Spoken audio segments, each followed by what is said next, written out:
嗨，我是 Jacky， 欢迎收听电扶梯走走篇，让我们一起自我成长，离开舒适圈，做最好的自己，更好的我们。这一期访谈是一个我很喜欢的作家 Scott Young， 他写了一本书叫 Ultra Learning。那时候我收到这个邀约的时候，我觉得哇哦，真的有机会可以访问到 Scott Young， 很期待。他在国外算蛮有名的一个作者，他的前传也是《原子习惯》的作者 James Clear 写的。那还有跟之前深度工作法的 Cal Newport 做过很多不同的合作，所以在国外非常的知名。他做过很多很疯狂的学习挑战，像是花1年的时间学了一个麻省理工 MIT 4年的软体工程学位。然后他花了1年的时间去了4个国家：西班牙、葡萄牙、中国跟韩国，学了精通了4个语言。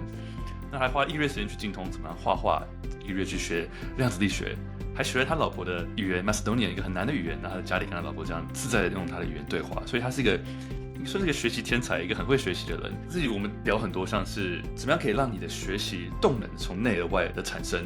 然后怎么样去公开的做一些事情，让你自己更有更大的动力。他自己也分享他自己在学的4个语言，或是在网络上跟大家说他花1年时间学这个4年的教材的时候，那个外在的力量对他有什么样的帮助，分享的力量对他有什么样的帮助。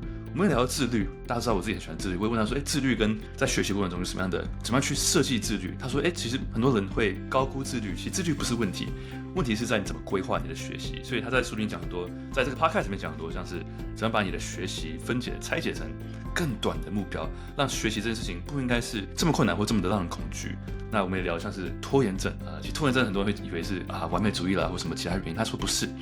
拖延症的原因，其实他等一下会讲有个不同的理论，我觉得很有趣。也说他在学这语言的方法有什么秘诀，让他学得特别快，不是用那些像是 Duolingo 啦这些语言 app， 他反而不建议用这些语言 app 来学习，因为有更好的方法。就最后我们有聊这个比较哲学性的问题，我觉得也很有趣。所以这期真的聊得蛮深的，也聊了很多对学习很有帮助的内容。那这个是跟 Press Play 合作的一集。其实 Scott Young 是一个就算没有合作任何课程，我都会很想要访问的一个人。那所以这次很感谢 Press Play， 收到这个邀约的时候，我真的非常兴奋。那他们这个课程叫做终极学习系统，是在美国他们做一个课程 Rapid Learner， 然后第一次来台湾做这个6周的时间计划，就6周时间帮你拆解你这个学习一些不同的里程碑，怎么样去让每天学习一件事情的时候，其实很简单，只要让它这个阻力降到最低所以我跟 Scott 在 podcast 最后有聊到说这课程里面的一些细节，所以大家有兴趣可以在节目栏里面按这个课程的连结，然后也有当然专属于 Jacky 250优惠码可以使用。谢谢 Press Play 让我的机会可以访问到 Scott Young， 然后跟他聊真的非常开心，然后也很难得的机会可以访问到国外的作者，我真的非常开心。So 这集我真的非常喜欢，因为是全英文的集数，所以我们在 YouTube 跟 Spotify 上都会放双语中英字幕的影片，所以如果你在听着语音版，然后想要转成影片，就欢迎参考 YouTube 跟 Spotify 节目栏里面会有连结，让你可以去点。那最后也再一次谢谢所有的淀粉们支持这个 podcast， 因为有你们在我们的自我成长大家庭里面一起自我成长，做最好自己，更好的我们。我们今天朝这个 podcast 可以一起前进，一起学习，一起不止输入也输出的动力。所以谢谢所有加入淀粉家庭的淀粉们，谢谢你们的支持。那我们马上进入这一集，是跟 Scott Young 终极学习系统很棒的一集 ，Let's go。电扶梯加速中，请握扶手，站稳踏阶。The escalator is speeding up. Please hold the handrail and stand forward. Welcome, Scott. So Scott is a master learner, I would describe, a writer, and you started writing your blogging shortly before your 18th birthday. You wrote 2 books, Get Better at Anything, and also Ultra Learning. I love them. You have a podcast with over 300 episodes. And I love all the different topics you have on your blog, such as learning, habits, goals, life philosophies, career, feeling better, thinking better, productivity, and some complete guides on motivation, memory, self-control. I think you're just an ultra learning master in all the different aspects. I love some of the articles, like the 25 thinking tools. I found that extremely useful. And then some of the positive thinking positive, like your videos on mental models, those are all extremely helpful. So I thoroughly enjoyed going through your podcast, going through your books, going through your articles. Just like a really surreal learning experience, like learning how to learn. And I loved all the courses you've done. I noticed you've done a lot of courses, such as Make It Happen, Top Performer, Life of Focus, Cal Newport, Rapid Learner, and Foundations. And so if anyone wants to learn more about Scott, you can go on scotthyoung.com. Ton of resource, tons of content. Take you weeks, months to consume all of it. And it's definitely worth it. This is so thorough. I feel like you know my catalog better than I do. I should get you to do the intro in my podcast. Thank you. That was really good. I'd love to. Yeah, and I think you're very well known for the challenges you've done in the past. 2012, you did an MIT challenge where you learned all the MIT courses in 1 year. 4 years of courses in 1 year. In 2014, you did 1 year of English. You learned 4 languages in a year. You went to Spain, Portugal, Korea, and China. And then 2016, you did a 30-day drawing challenge. And 2019, you did a quantum mechanics learning challenge. Yeah. And 2020, you learned Macedonian, which is... I watched the video of you talking to your wife in Macedonian. I'm like, what? How is that possible? Thank you. It's crazy. So yeah, Scott, welcome to the show. Well, yeah, thank you for having me. It's going to be really tough to follow that introduction. It's such a glowing praise, but I really appreciate it. I'm glad, and definitely you did your homework. You definitely looked through my whole website there. To start, I usually love to ask people, how would you describe yourself in 3 words, just for the audience to kind of get to know you a little bit? 3 words: curious, passionate, and maybe intellectual. I don't know. Maybe those are too too much self-pride there. I don't know. Arrogant. Maybe that's the 4th one. We could throw one on there. Okay, sure. Let's go confident. Yeah. All right. Sure. Why not? I'll start with this question, and I was thinking maybe I can introduce myself a little bit as well, so you have some context of who I am. I realized I just jumped into it without actually properly introducing myself. So, I grew up in Taiwan, and then I studied in the U.S. high school and college. When I came back to Taiwan, I self-taught programming through like an online Stanford class. So there's something I think we have in common. Yeah. Yeah, I was waiting to serve the military in Taiwan, and I had nothing to do, so I just started learning online. So I took this online Stanford class for 3 months, and like intensely every day for like 8 to 10 hours. And afterwards, I started applying to jobs and actually started working as a software engineer for like 8 years, 9 years, before eventually doing startups, and then now doing a lot of content creation, podcast.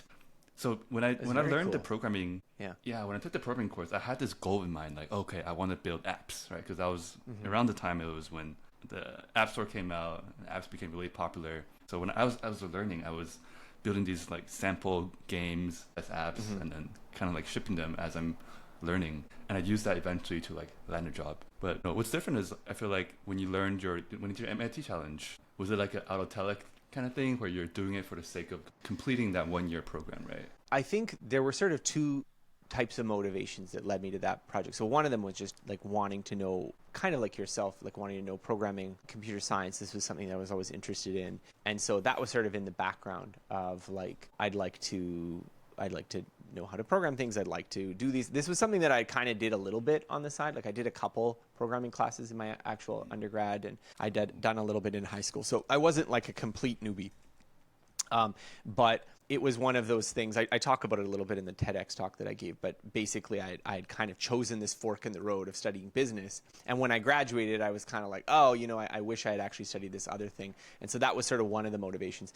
The other thing was just that at the time I was doing this project, I feel like there was a little bit of a like spirit in the air, if I can use the word zeitgeist, like this idea of people sort of taking on challenges, projects, and then sort of documenting them online was something that was kind of going around at that time period. So some of the like predecessor projects that like directly inspired my project would have been Josh Kaufman's Personal MBA, where he wanted to do like an MBA self-study, and he sold it as a book, Personal MBA. It's a great book. Benny Lewis, who was doing his Fluent in 3 Months projects, which became like a very direct inspiration to my later language learning project. I really loved that he just like would say he was going to do a challenge like before he started it, which to me had this kind of like, I don't know if you're familiar with like pool billiards, the analogy, but like calling your shot, like you have to say, okay, the 8 ball in the corner pocket. Like you can't just sort of like just, okay, it worked. And then after the fact showing everyone, you have to be like, okay, I'm going to do this and I haven't done it yet. And so there was something very, there's something very compelling to like follow that along vicariously. And I was already writing and blogging at the time, and I thought, oh, that's really cool. Like that's really cool that you're going to try to do that. And then a third example, which influenced me from like my really early days of getting interested in productivity and studying it all, was Steve Pavlina. And now he did this after the fact, but he wrote about how when he was in college, he did a double major of math and computer science in 3 semesters. So 3 semesters in this would be roughly a year and a half. So it kind of showed, and he was actually taking in the school. So like he kind of like got special exemption to take like triple the normal course load and stuff. So this was like, I would say even more legitimate than my project, which was a lot more like, okay, well, I'm going to do these exams, but I'm not an actual MIT student. And so all of these things, like, I mean, I don't know. I feel like when you talk about doing this MIT, just like, where did you come up with this idea? Why did you think you could do this? But it was because I was already immersed in this environment where people were doing these sorts of things. And I wanted to do something similar. And I was a good student in school and I was interested in this. So I had the bravado to think that maybe I could do it. But that was sort of the backdrop of that. And so to answer your question, I've gone on a little bit of a detour here, but part of it was I wanted to learn the computer science knowledge. I want to do this. But part of it was also this idea of like, this is just kind of a cool project on its own, for its own sake. So that was, I think, a big part of the motivation for like why try to do the MIT curriculum, like follow it more or less precisely. Because if you just want to learn how to program, actually MIT courses are not so good for that because they're a ton of math, a ton of theory. Right. Like I did a biology class, I did 4 classes in economics. Like it's not super precise because the whole idea of MIT is that like they're not trying to teach you to be a code monkey, right? Like you go to MIT because you want to be some sort of like well-versed scientific scholar. Like that's what they're trying to do. They're trying to do kind of like a liberal arts education, but for science and technology. It's very heavy on math, a lot more heavy on like theory. Like I remember I did a class in modal logic.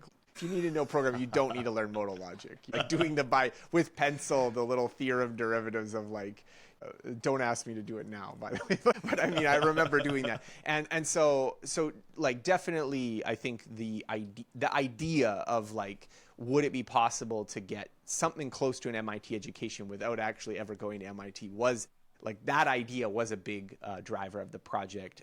Whereas if it had just been like, I got to get a software job, like I probably would have pursued a somewhat different path, Right. Like you mentioned yourself, like learning a lot so that you could become an engineer. I think that's probably what more people I know would actually do in that circumstance. I love how you talk about how kind of calling your shot before you do it. I feel like that makes a huge difference. Yeah. Well, it's risky, right? It was definitely like, oh man, this could definitely get egg on my face. Luckily, no one had ever heard of me before, so I think if I had failed, it would have just been like, it would have been like all my dozen readers being like, oh, that's too bad. Yeah. Yeah. Right now, I'm actually doing something similar. I'm doing this challenge every day. I'm doing an ice bath at 5 a.m. every day for 30 days. Oh, wow. And there's definitely days at 5 a.m. Yeah. So that's why the 6 a.m. works out perfectly. It works out for you because you've just been shivering for an hour and now you're ready to go. Yeah. But definitely there are times where I'm like, man, like, had I not called it or like announced it, because I post a video every day to like kind of keep myself accountable. Mm-hmm. But if I hadn't like called it, I'm not sure if I would last, Yeah. So my question is, how big do you think this like pre-announcement boost goes towards your accountability? Like, had you not announced it, maybe the Parkinson law would have applied. It would maybe taken 2 years, right? Or, well, I mean, I think what you're saying is absolutely valid. Like, that's one factor that it's something that's so obvious, but it's only when you like make it explicit that people are like, oh, right, is that like I'm doing these projects sort of live in front of a lot of people. Like, it totally changes the motivational dynamic when you're like, not that you can't fail, like I certainly have had failures and I've had difficulties and this kind of stuff, but more like I would say you kind of can't quit flippantly. That would be the way I'd put it, I've always tried to document the projects like kind of as they happen, sort of like the good, the bad, and the ugly, and putting like, okay, well, this didn't work. And because I feel like in some ways that's better, it sounds like, oh, well, people want you to be perfect, but actually they want it to be like, well, this didn't work out some of the time, right? Because it's not even nice to watch that if someone's just doing it perfectly. You need to see the failures and the struggles and stuff as well. But what they don't want to see is for you to be like, well, I got bored of that and I'm stopped doing it, right? So I think there is a strong pressure in these projects to like give it 100%. Not to be perfect, not to like, okay, well, I didn't actually do that, or like, let's, ham up the results or anything like that, but more that if you were doing it, you gave your all. And so I think that's like, it's hard to separate it from that, because I think if I were just doing these projects alone, silently, I think there'd be a lot more incentive to just, I'm not going to do that. I'm going to take it easier. That's not worth it. There's definitely, like, I'm mentioning modal logic as like an example of like, if I were just doing that class around, like, do I really need to do this class? No, I'm not going to do this one, So I do think that that's a factor, but I think that's also something that other people can use too. I've talked to a lot of people who have kind of taken on projects that were similar to the ones that I did. Not exactly the same, but similar. And very often, like, they did the same thing. Like, I'm going to blog about this. Like, even if there's not a ton of people, there's just this sort of social reinforcement that, like, this is a public project. Like, my reputation is a bit at stake. Like, I can't just throw this out halfway through because I get bored. And so I do think that makes a difference. And so I think it's maybe not necessary for everything that you try to learn, everything that you try to do, but it's an underrated motivational technique. So definitely if you want to try to tackle something that like is ambitious and you're a little worried about slacking off later on, yeah, make like an Instagram account for it. Make like a Facebook page. Make a like I'm posting like day one update. You don't necessarily need to bother all your like Facebook friends and stuff. You could just have like a separate blog. But psychologically, this I'm committing to this publicly. I think it makes a huge difference. Yeah, 100%. I love the Year Without English challenge as well. I actually did something similar where when I moved to the US in high school, I did the no Chinese challenge, which means I just can't speak Chinese until I get fluent in English. And well, okay, so to everyone who is listening now, you know, I don't know. I'm assuming your audience is largely Taiwanese, although if this is an English interview, maybe there's going to be some other people here. But I can say, as an English speaker, that Jacky has such a good English accent that I thought maybe he was just like an American who is just living in Taiwan now. So bravo. It's much better than my Mandarin accent. So you have my kudos there. But I mean, I think that's like what you said. That's like the perfect example of like that project. So I didn't do it by myself. I did it with that. So I always have to like name him because I always get like credit for doing this project. Like there was another guy who was also doing it with me. But so we went and we did these 4 countries, and it was really like when we were going there, we're like, this could totally like just fall flat on our face. So it was kind of worked. Like that method that you're talking about of like I'm only going to speak actually works much better than I thought it was going to work, which is like a very like good fluke. That doesn't usually happen. Usually things work less well than you think they're going to work. You're like, I'm going to do this, and then you stick to it and you're like, but it has these problems. Whereas this just like, okay, just speak in Spanish, or just speak, especially Spanish. I think like Mandarin, like when the language gap is bigger, you kind of need more base before you can like just jump off into the deep end. It still works, but it's more grindy. But but that was like an example where, very fortunately, it just happened to be the case that method works really well. Yeah, no, I listened to you guys speak all the 4 languages. You guys' Mandarin sound great for the amount of time you learned it. Yeah. Thank you. Definitely after 3 months, it was a tight squeeze. Yeah, I feel like that's such a risky challenge. I mean, I think that's the riskiest of all, because you're putting yourself in this foreign situation, and like I want to say lives are at stake, but like, you know, like the daily operations, like getting somewhere, like living somewhere, like paying rent somewhere, like all of that is like in question, like depending on your communication skills, like your ability to communicate what you need to communicate, like pricing, all that. So there's a lot of skin in the game in that. There is. I mean, I would say that like the goal was not like purity for purity's sake. So there's like kind of definitely like, you know, day one we're here and like you need to get this thing done. It's not like, okay, I like every single word has to be in Mandarin. But I think the idea being, I would say the main sort of like operating rule was not that like, okay, well, this situation doesn't even make sense. Like we have to do it. There was definitely a few breaks, especially I would say like especially in like Korea and China, where we like had very low levels of ability the first few days. But the idea is more that I think the tendency, and you can maybe attest to this in your experience going to America, the tendency when you speak a language that is at least like moderately well spoken among that community. So English, basically every country, there's going to be like, unless you go to like some yurt in Mongolia, like everyone's going to speak some English. There's going to be foreigners, there's going to be educated locals who speak some English. But even like, you know, Mandarin would be like another good example of a very widely spoken, like there's always going to be maybe some Chinese overseas community in most major cities and stuff. So if you live in Paris, you can meet Chinese speakers. If you are, like I live in Vancouver, I know many people have lived here for decades that don't learn English because there's so many native Chinese speakers. It's not strictly necessary to like get by. And so this kind of spirit of the rule, though, like the real thing we were trying to adhere to is that you don't want to be having a lot of like English language friendships, right? Like you don't want to be having interactions where like, well, actually half of my friends I speak to in English. So I would say that like what was more important than like, okay, I have to have this like sensitive discussion with my landlord on day 2. And it's like, okay, we have to speak in English because I don't want to get evicted or something. Versus that the more important thing was that like Vat and I were speaking to each other in this language, because that's happening hours and hours and hours every single day, right?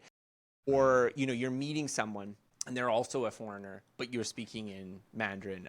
I remember I met with this guy, John Paston. Now, John Paston is like he did his PhD in linguistics, I think in Beijing. So his Mandarin is like, he worked for a Chinese language learning resource called Chinese Pod for a number of years. But I remember I met with him kind of near the end. We were in Shanghai and we did like a little recorded interview. And I remember him commenting to me how weird it was for like us being both like Westerners to like have this conversation in Chinese. Now his Chinese is perfect, so I don't have any criticism for his approach or whatever. But it was just interesting to me that like even for him, it was like unusual to be speaking in Chinese to another like, white foreigner as opposed to in English, because, why wouldn't you do that? So I think that was really the unusual thing, is like trying to stick to it even when it's sort of like, well, in this situation, it would just be much easier to speak in English. Yeah. Do you feel like every time you've done these challenges, it gives you like a big confidence boost that, hey, like, I could actually do anything? Yeah, I don't know. I feel like doing the first couple were really eye-opening in that way, because I think we often go through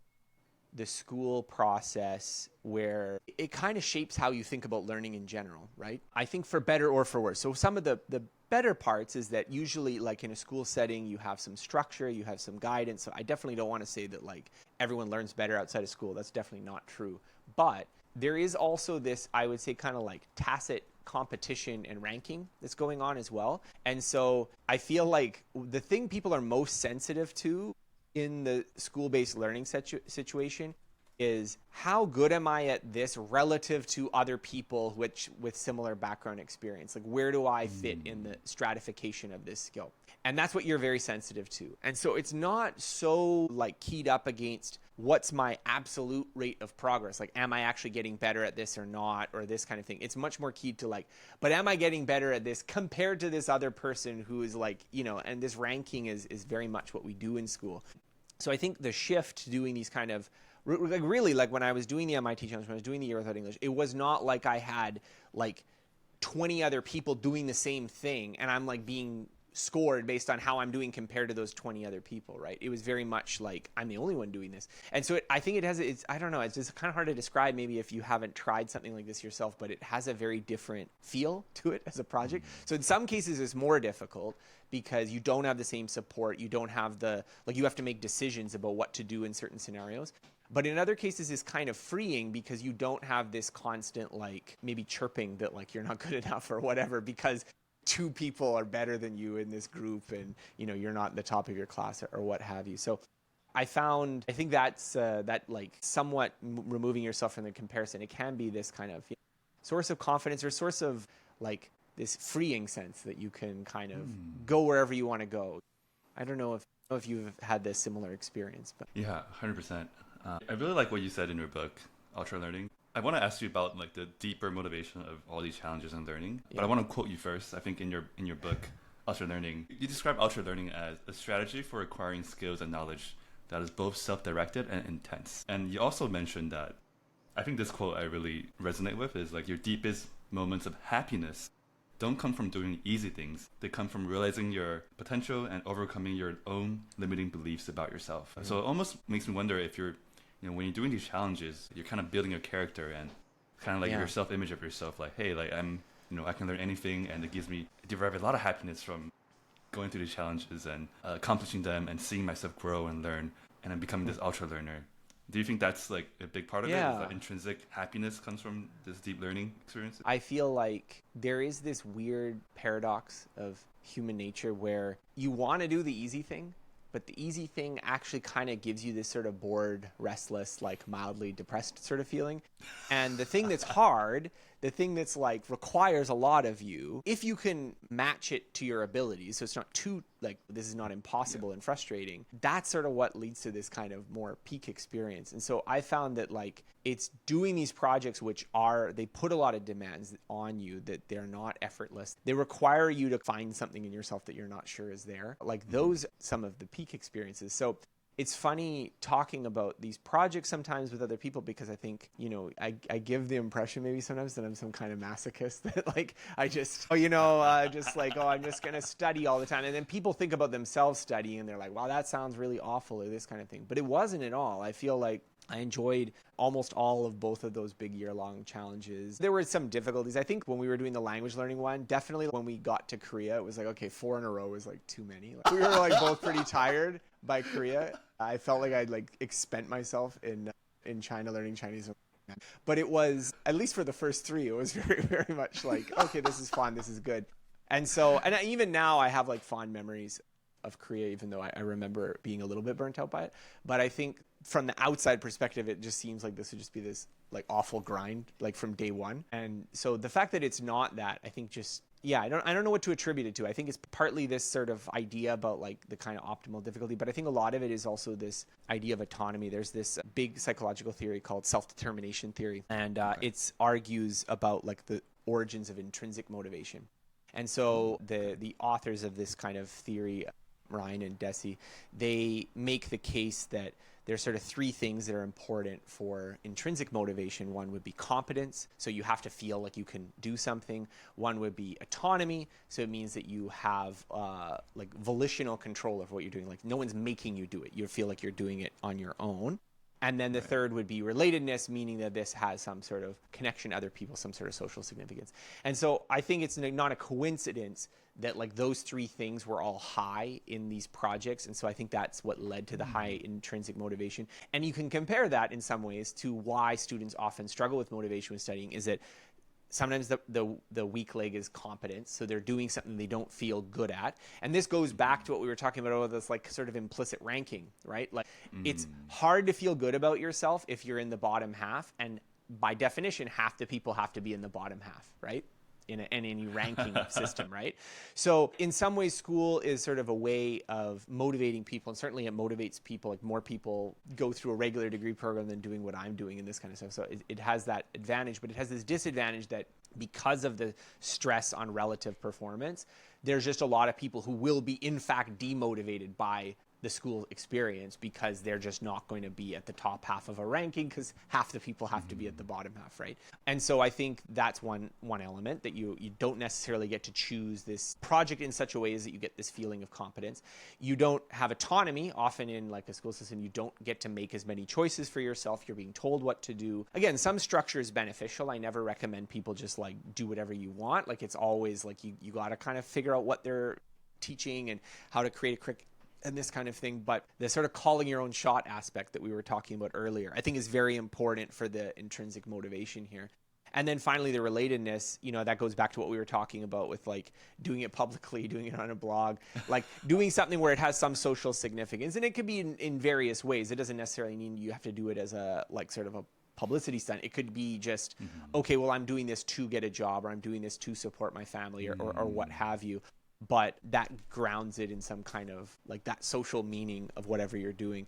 And so I don't know, I like, some of this may be idiosyncratic to me, because certainly it's not the case that like everyone's out doing these things automatically. But I think it's, it's not surprising to me that like there's these whole psychological theories which say like, yeah, that is the kind of thing that would be motivating and lead to sort of happiness and flourishing and whatever, terms positive psychologists are using these days.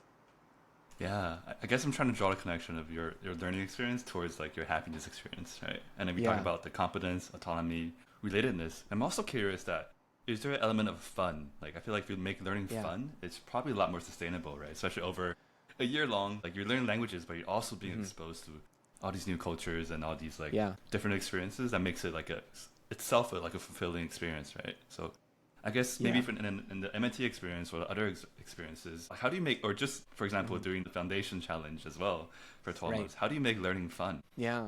Well, I think or is that even a big element of learning? No. Well, I mean, I think that is important. I think it's important, but I think it's also, I don't know. Fun. See, I think there's a wrong way to answer this, or maybe not a wrong way, but like a tempting way to answer this that I don't think is actually that helpful. And so that would be the kind of like, well, fun is all about like, this is the route of like kind of gamification, where it's sort of like, well, it's all about like doing this sort of like easy mechanical thing. And there's no question that the gamification systems work. There's no doubt in my mind why Duolingo is like the most popular language learning app. Like, we could talk about whether or not it's super effective for things, but I mean, like it's obvious why, because I prefer things like Pimsleur and Anki flashcards for the most part. I mean, I don't want to say those are perfect either, but I tend to use those more personally when I've learned languages than Duolingo. But like, there's no question that doing Anki flashcards is like less fun in the like that sense than Duolingo. Duolingo had like, you get in the gemstones, and then there's that parrot who's like giving you points and stuff. So it's like, it's obvious that that has some kind of inherent game-like reward structure that makes it fun is maybe not the right word, but it has this kind of like intrinsic, you have this intrinsic, like it's like this behavioral reinforcement that like, okay, I'm going to keep doing it. I'm going to keep doing it. I'm going to keep doing it. And so that's one element of fun that I think it is a dimension to consider. I don't want to say like, if you're doing something in a way where you're kind of not following these sort of behaviorist rules of like reinforcement learning and stuff, you are going to have a bad time. But to me, I often try to focus more on the meaning end of things. So it's fun maybe is not the right word to describe that, but like, okay, I'll give a good example. If you were to ask me what's the best thing someone could do to begin learning a new language, I would say find a tutor online.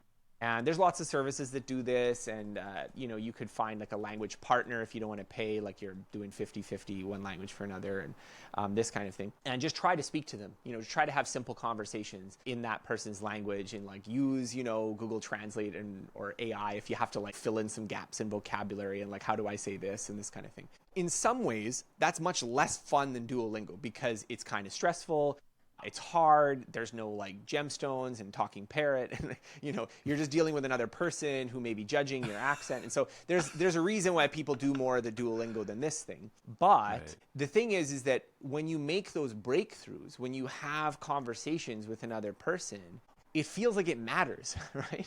Like the gemstones kind of never feel like they matter. They're just like, yeah, I'm doing that. I'm keeping my streak up and this kind of thing.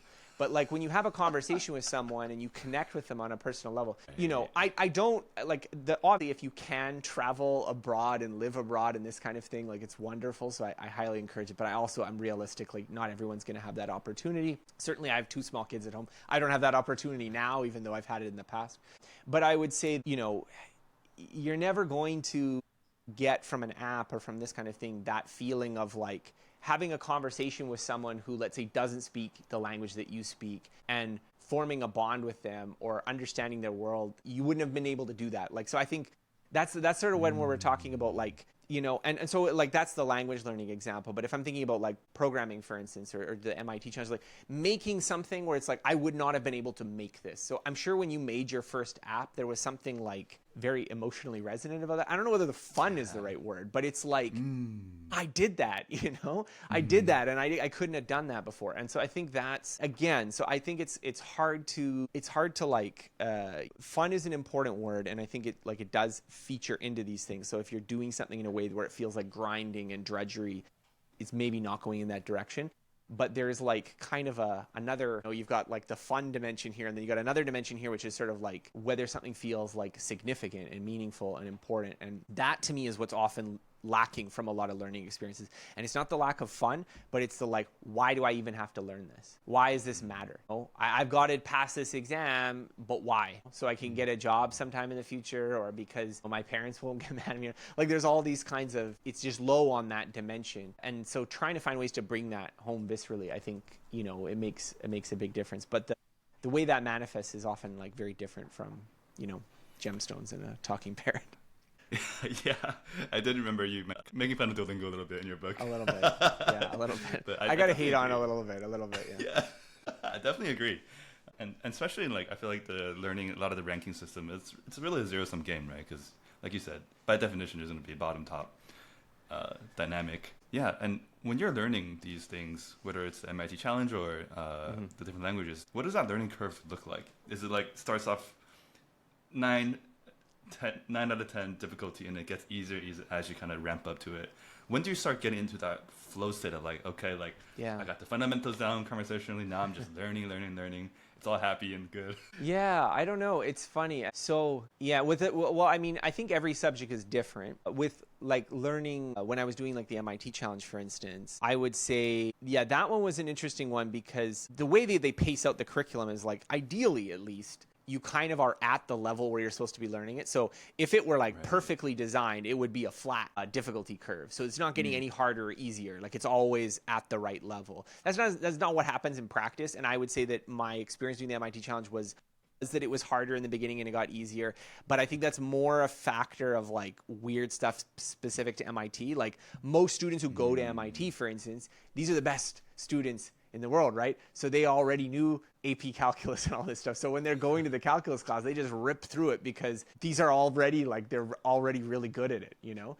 Right. So if it had not been MIT, if I'd done like, you know, some just like middling state school or whatever, if they had put all their material online for free, I might have had a totally different experience where it was like ramping up in difficulty because they assumed less prior knowledge, and so you're learning it, but then eventually you're getting to where like just the complexity stacks on each other. So it can go in different directions. So I don't, for normal coursework, I wouldn't assume that there's like some predefined shape. It would just really depend on what you're learning. For the language immersion method, like obviously there's like a declining difficulty. Right. But it goes both directions. So the first thing I would say about the declining difficulty is that for the language learning, I'll just give our personal experiences. I can speak on behalf of that too when we were traveling there. But the first like weeks in a place would just be, you know, exhausting and like hard. And you'd be like, oh my God, like everything is really effortful. And the feeling you'd have toward the end is not like, oh, I'm really good at these languages, but just that it's not so taxing anymore. Like you're doing it. It feels normal, right? And you'd only realize how good you've gotten when you'd switch to the next one. And then it would be like, oh my God, I'm back at the beginning of this curve again. Like we didn't realize how good our Spanish was until we tried to speak Portuguese, and then it was just sort of like, oh no, I actually have no ability here, and I can't even say like really basic stuff. Because you're always kind of like nitpicking. Like I remember I went to go watch a movie with a Spanish friend, like toward the end of it, stay in Spain. Did definitely, like, it was an English movie that they dubbed into Spanish, and I definitely like understood like 50% of it. And there's a little bit of like, man, like I should be able to understand more of this movie and like what's going on in this kind of thing. But then like you go to the next country, and you're like, I can't even go to a restaurant and like order things. Like, you know, what am I doing here? So there would be a little bit of that curve, but I would say that there's a different kind of curve with the language learning, and I don't know, maybe you can attest to this as well. But I feel like there's sort of the beginner curve where getting to a level where you're having productive conversations is not too arduous, and it takes a while to get to, different lengths of time depending on the language, but there's that kind of curve. But then there's a curve where like now you can have conversations, but you judge yourself by a different metric, which is like whatever native speakers have in terms of, well, I should be able to understand everything and I should be able to have like no problem in any of these situations. And that's a different problem because really like to get really good at a language, you have to continue to learn increasingly rare vocabulary, and like you have to master it. So basically just one of the little bit of linguistics here, but there is a statistical relationship in the frequency of words in languages called Zipf's law, ZIPFS. There's a really great name, Zipf's law. But basically, the argument is that the frequency a word shows up in a corpus or in like a text is 1 over the rank. So like the first most common word is like 1 over whatever the rank is multiplied by some kind of proportionality constant. This is sort of the rough proportion. So you can think of like the 10th most common term is like A times 1 over 10, and the 10,000th most common word is like A times 1 over 10,000. And so what that means is, because this is this kind of like power law type relationship where it goes out really far, it means that, you know, if you're trying to learn the 10,000 words, like that chunk of words that like you would need to know if you were a native speaker. I think the estimates, at least in English, for like number of word families that like college educated people know is, I think it's on the order of like 20 or 30,000 or something like this. So you need to know that like 29,000, 1 over 29,000 word, and then 1 over 30,000 word, but like they're extremely rare. So the amount of normal organic material you need to encounter to actually learn this word is so large that it creates this opposite problem where it's like you're like okay, but you're not like perfect yet, and it's very frustrating because you're always encountering, like, yes, they're rare, but like in aggregate, maybe, you know, something like 1-2% of the words are these rare words that are kind of important for understanding the sentence. And so, you know, I feel like that definitely with my manner. Like we're doing this conversation in English right now, and like definitely if we were just like sitting around and chatting and this wasn't like a super important interview, we could have a little bit of a conversation. But if it was like I'm trying to use like the exact vocabulary I have in English, it would definitely be frustrating. I'm less articulate in Mandarin than I'm in English, just because there's those, like I have the 6,000 words as opposed to the like 20,000 words, whatever that you'd have if you went to college there, or that kind of thing. So, I mean, that's like a second dip, I would say, for language learning that certainly affects people when they've spent a long time learning. Yeah. Do you think you still remember how to, kind of introduce yourself or have a conversation in Mandarin? Yeah. Like, I mean, 可以讲一点普通话，如果你想说一点国语，但是我觉得现在我的中文不那么好，因为我没用那么多，我是比较学习马其顿语，我们已经说过的，对，但是学习语言就是一个爱好，没有我的专业工作，所以我新年我觉得可能我练习我的中文几次 ，so Dude, I haven't used it that much, but I mean, it's been like 10 again, years, it's so that's crazy. Well, I mean, I use it a little bit. Like definitely when I came back, I continued practicing. So like I couldn't do that in Korean, for instance. My Korean's definitely worse. But I would say that Mandarin's a perfect example of this issue, which is that like it doesn't have any cognates with English, basically. Like I know there is some like slang now that's, PPT and this kind of stuff that's come over, but because everything gets sinified, everything gets turned into characters, like you really do that like 21,000th word in Mandarin, like you have to learn it scratch, right? Whereas I think if you learn a European language like Spanish, there's so many cognates that you can kind of like bootstrap yourself to a bit higher level of like at least conversational ability, because you can kind of rely on the words that are similar to the ones in English, even if there are maybe words that you don't know. But I mean, I don't want to overstate it. I think that like if I look at that year without English project, I think that the sort of like asterisk I would put on it is that it was very much centered on that first hump of like getting to a place where you can, like we just had like a little interchange in another language. But I think there's a different hurdle when you're trying to do maybe what you're doing right now, which is like, okay, I want to conduct professional interviews in another language. I don't want to have an accent. It's definitely not something you can do in 3 months, but it's a different kind of challenge because nothing individually is giving you that much difficulty, but there's just so many little things that you got to iron out over the long run that it can take years, right? Yeah, I know this is a little bit cliche. Could I have you do like a 2-minute introduction in Mandarin for yourself? 好，介绍我。好，我是斯科特杨，我是学了 MIT 的计算机科学的文凭，用1年学习，还有学习4种语言，西班牙语、葡萄牙语。我是说普通话，我们是在台湾说国语，还有汉语，汉语就是就非常难，因为我的声调有，所以好多人说汉语就是汉语，真的中文的口音，为了我们西方人很难，声调很难，所以我觉得我是一个作者，我写了。2本书，我不知道他们的中文名字，可能是超速学习，是 Ultra Learning， 但是我不知道 Get Better at Anything 的中文名字，对吧？就是我不知道，还有什么你想我讲 That's great. The translation of Get Better at Anything is 超速进步. 超速进步 Okay, all right. 超速进步 yeah. Super fast improvement. Yeah, you know what? I think they wanted to use the 超速, even though I don't use it in the English title. I think they did that. Like, but that's again like sort of like translators' choice. Like they give you the option, but there is some flexibility in like when they choose the title for the local market of how they want to like adapt it. Yeah. So I'm sure you read this book before. It's The Art of Learning by Josh Watkin. Oh yeah. Yeah, I think I really enjoyed that book because learning how he went from like something that's like really mental to something really physical and getting really good top of the road at both. Coming back to your experience, right? Going from engineering to languages and also to learning art as something as hard as also quantum mechanics that you also dive deep into.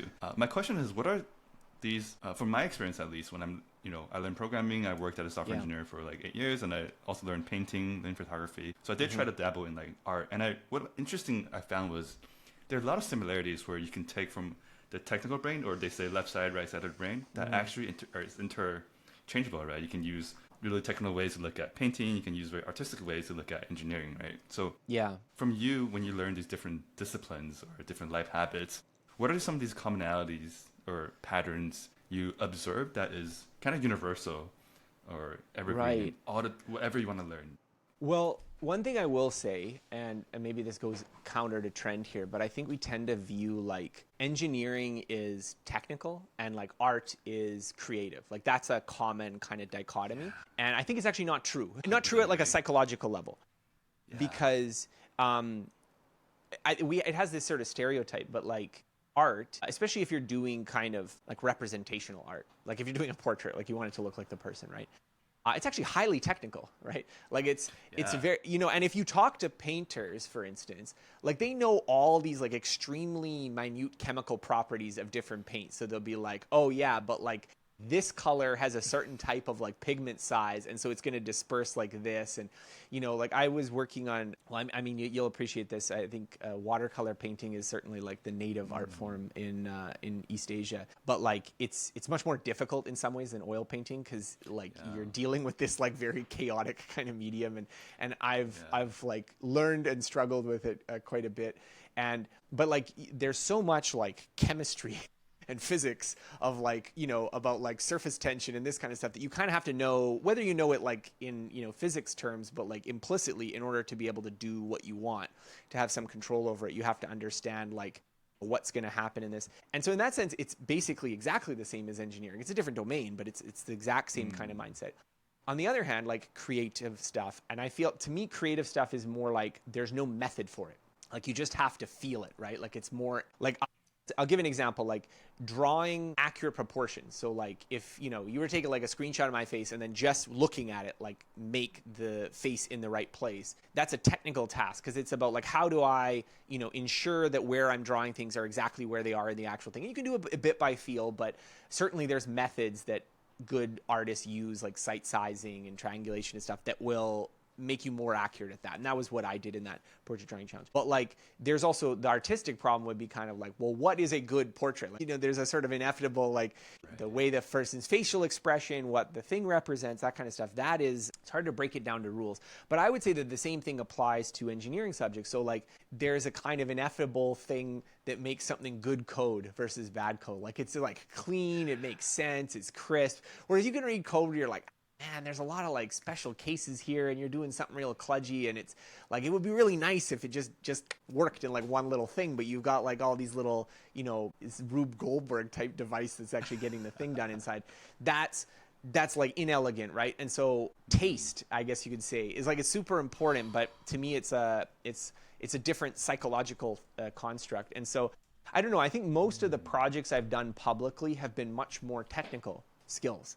Like even the art ones have been much more technical. I think in some ways it's more amenable to like breaking down a curriculum and learning something that's more of a technical skill. But that's not because I don't think the artistic ones are important. And I would say like in my actual work, like when I'm picking things, these like sort of artistic considerations are like, is that a good thing or is that a bad thing? Like those reign supreme.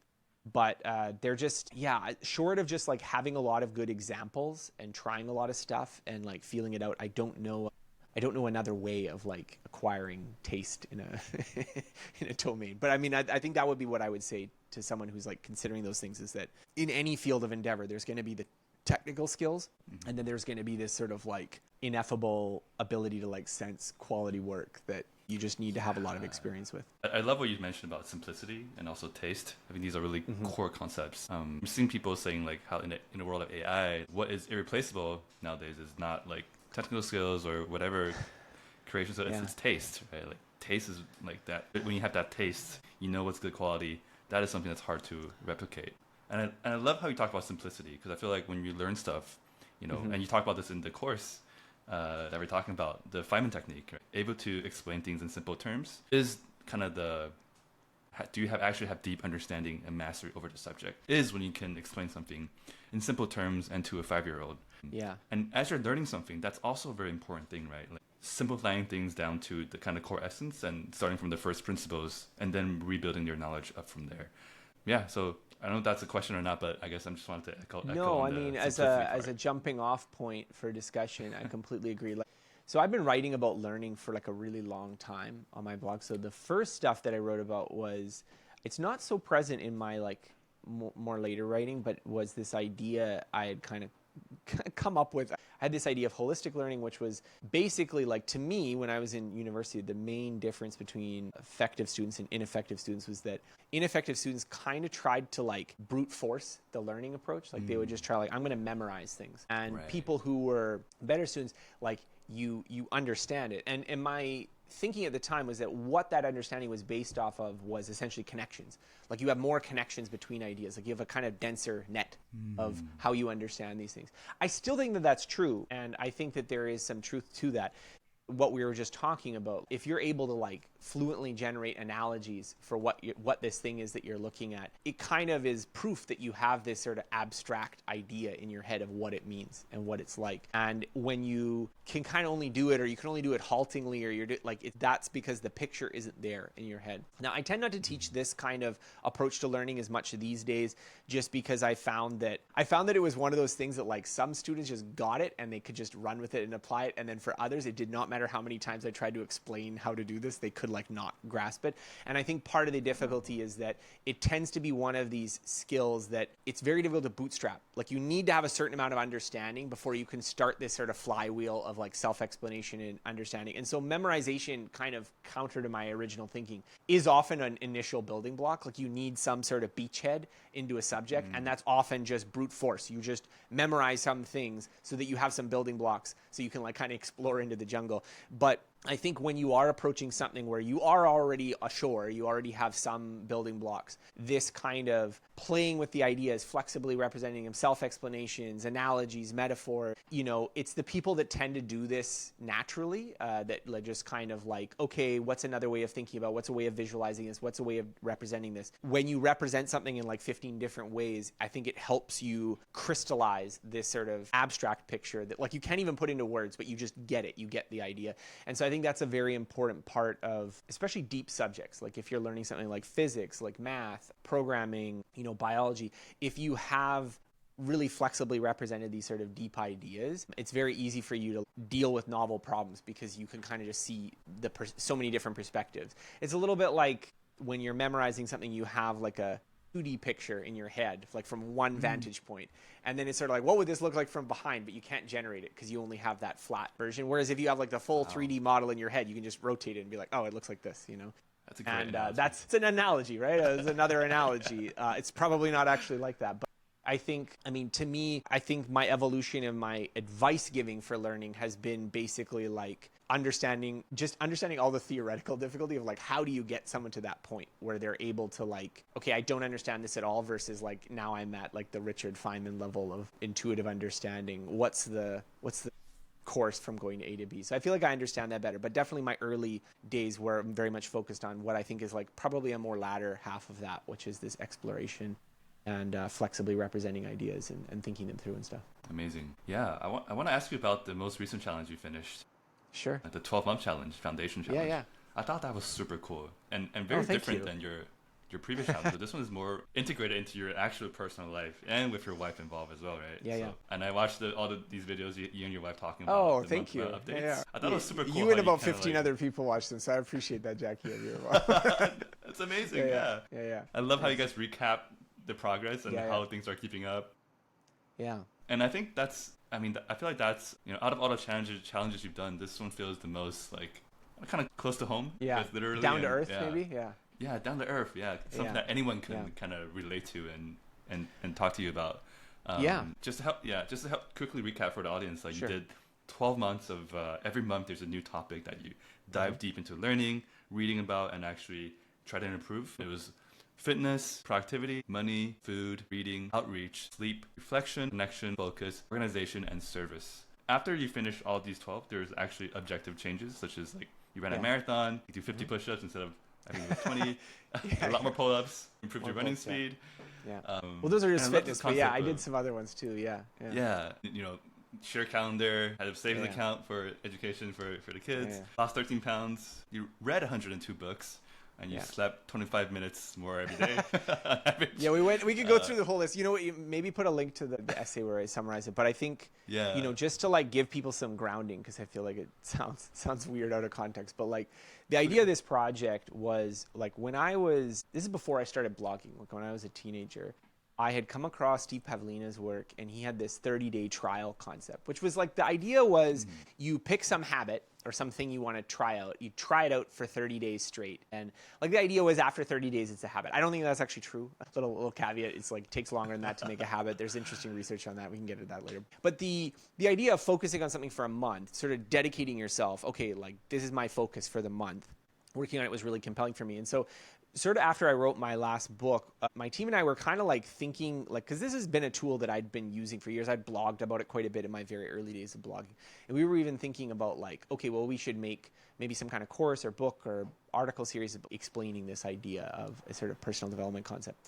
And I don't know why, like, you know, sometimes you just get these little like clicks and insights. But one of the things I've learned from teaching these courses is that like, you know, people like things that are more concrete. It's always hard when you're teaching something that's very abstract. And one of the things that I was thinking about is that when we're teaching this, like this is a very flexible method. You can use it for everything. So like I've done this before with like, you know, habits that maybe would just be something I would want to do. It's not something that everyone would want to do. Like you can do it for anything. But I kind of got this idea of like, well, if you were going to do this for a year, like what would be the things that you would change? Like what would be the things that would have like the strongest kind of evidence base or universality or this? So this idea of foundations kind of came from that idea that like there is this general sort of sense of like forming new habits and sticking to them, but a more specific sense of like, well, what habits should you install? Like if you were to have a year and you had to come up with like 12 habits and you wanted them to span like, you know, they don't want them to all be about health or all be about work or something.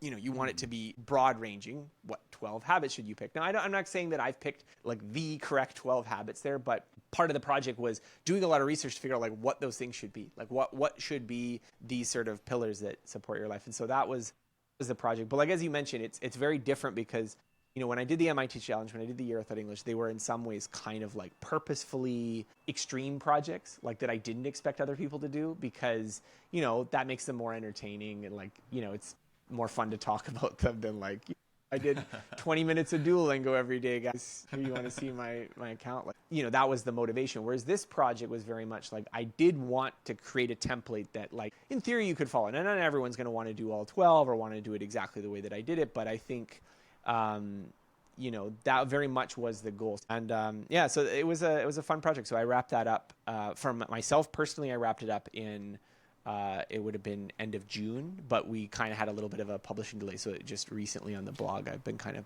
publishing the last things. But yeah. Got it. Yeah. I thought that was super cool. And then your learnings from it also, like, just quickly, like, highlight some of them. Like, you know, change your attitude. Problems are easier when prioritized. There's rarely nothing you could do. Good enough is underrated. You need to involve other people in your life, and it's possible to make equilibrium in your life. And obviously, we'll link all the articles in the show notes. Thank you. For people to read. But I think it's really cool, and I did want to ask, like, why these 12 and why in that order? You did mention kind of the scientific evidence, philosophical arguments, but what were some that were, like, almost made the cut? Maybe, you know, you had, like, 15 months. What would the 3 other ones be? Right. Yeah, I mean, there were some that, like, I do think that as we were going down the list, it felt like I don't know whether if we'd done like 2 years, if there was like 24, I feel like the only way we would have gotten that would have been to split apart some of the foundations.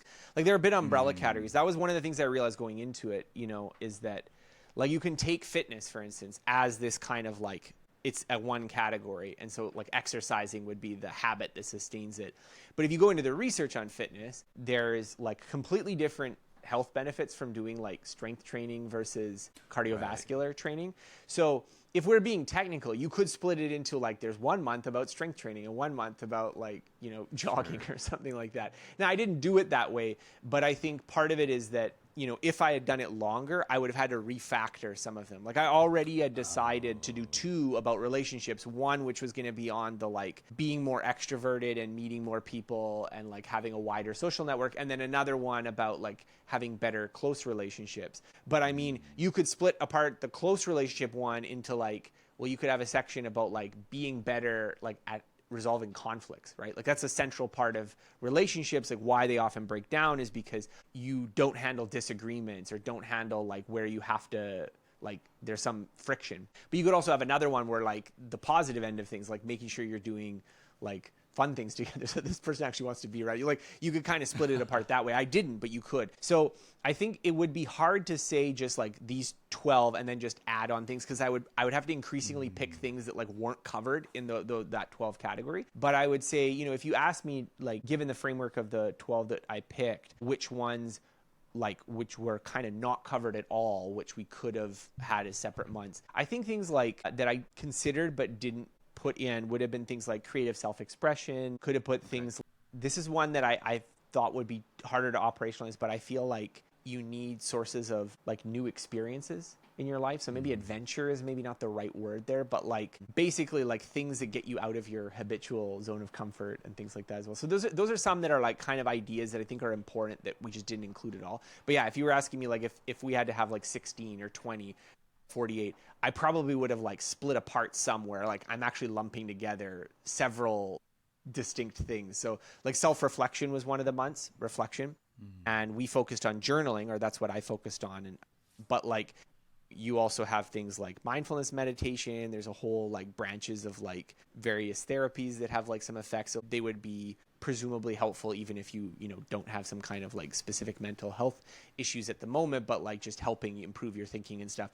So like again, I would probably be like atomizing it and taking this thing that I kind of covered in one lump and breaking it apart into like components and stuff. Yeah, I really enjoyed the outreach one, because I feel like that's as people who are like always working, optimizing, or people who are doing like creative entrepreneurial work, that's something that's hard to remind yourself to do, and it's hard to, it's like, it's important, but it's never urgent, right? You can always catch up next month for like, And you mentioned like loneliness is the new smoking. Why is that? So this one really surprised me, but basically we tend to think about our close relationships as being something that, obviously matters for our happiness, but is somewhat incidental to our health. But there's like a surprisingly strong relationship between like social isolation and mortality. So I think the data point that I got was from the U.S. Surgeon General, the last administration, when there was a little bit more scientific oversight there at the NIH. They published this finding, and I think the sort of like the big headline statistic was that like being socially isolated was sort of like had a similar mortality risk as like smoking a pack of cigarettes a day, which is very bad. Now, admittedly, this is a sharper thing. So it's not the case that like, if you have 1 million Facebook friends, you're going to live forever. Like it does seem to be something that like it matters more in that extreme, that like if you're really socially isolated, it's very bad for your health. But the idea and what I thought was compelling about it was that if you are socially isolated, you're lonely much of the time. What is happening is that loneliness, that kind of, feelings create stress. Stress suppresses the immune system. And when you suppress the immune system chronically, that's when you get, you're more susceptible to infectious diseases, more likely to get cancers. Like there's various, like, so there's this sort of causal pathway between increased stress, like loneliness, increased stress, like chronic stress, and weakened immune system, which is leading to some of these poor health outcomes. That's also probably the same causal pathway where a lot of like sleep stuff is happening too. Like if you're not sleeping very well, it's also impacting your immune system, which is having some of these negative health outcomes. Like one of the findings from the sleep month, which I thought was really fascinating, is that the National Cancer Foundation, I don't remember the exact acronym of whatever organization it was, but they list shift work as a probable carcinogen, which seems like, how does working shifts a probable carcinogen? But it's because, this has this immunosuppressive effect, and that probably raises the risk of certain types of cancer. And so I think this is like, again, I don't want to like, if you're lonely and you're not feeling better, like doubly stress you out with this idea of like, that, oh, well, now you're also going to die young. Like, I don't want to be making it bad like that. But I think the sort of better way to frame it, and the way that I framed it to myself, is that I think, especially if you're in the kind of productivity mindset circles that I'm in, I don't know the Taiwanese culture, but like it strikes me as a little bit more work and achievement oriented. I feel like East Asian cultures tend to be a little bit more achievement oriented than some other places. Certainly in the West, that's a kind of predisposition.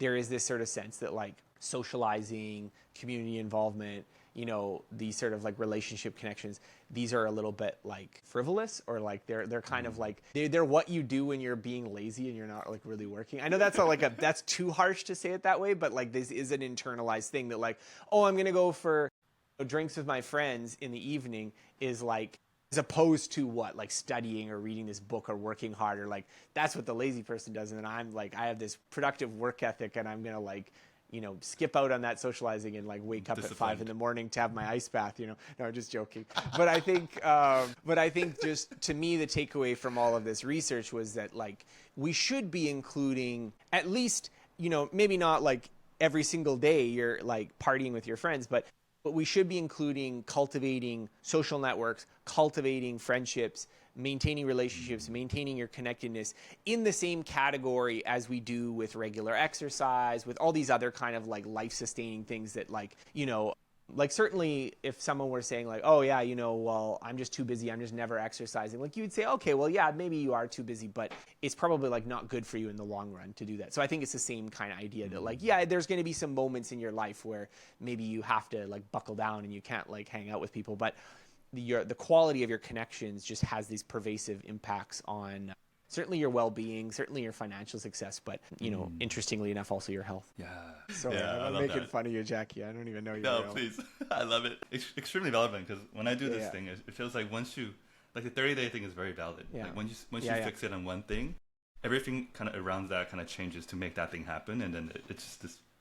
You just got to find someone else to do the cold plunge with you. Like you got to find one of these like Nordic spa type places, and you go, they have those polar bear clubs. I don't know whether they do that. Taiwan, I think, is too warm to do that. But I know when I was in Beijing, I heard about people doing what I'm talking about, the polar bear, like we go out in the winter and they go swimming in like. Yeah, and then go to the sauna. That's insane to me. But I mean, like that's an example. Like so, there's often these places for synergy. There's often these places where like it seems like you have to choose one or the other, but often once you recognize that these two things are important, you can find ways to integrate it. So that was another like kind of sub-lesson of this sort of foundations project, was that like trying to find like, okay, if I do actually need to do these diverse things in order to like live a good life, how do I integrate them? And so it is often things like, well, you join the running club and then that way you socialize and you're getting your exercise, or you have the book club, or you do some of these things because you're kind of like trying to hit multiple targets at once. Yeah, I love that. Like, that's a double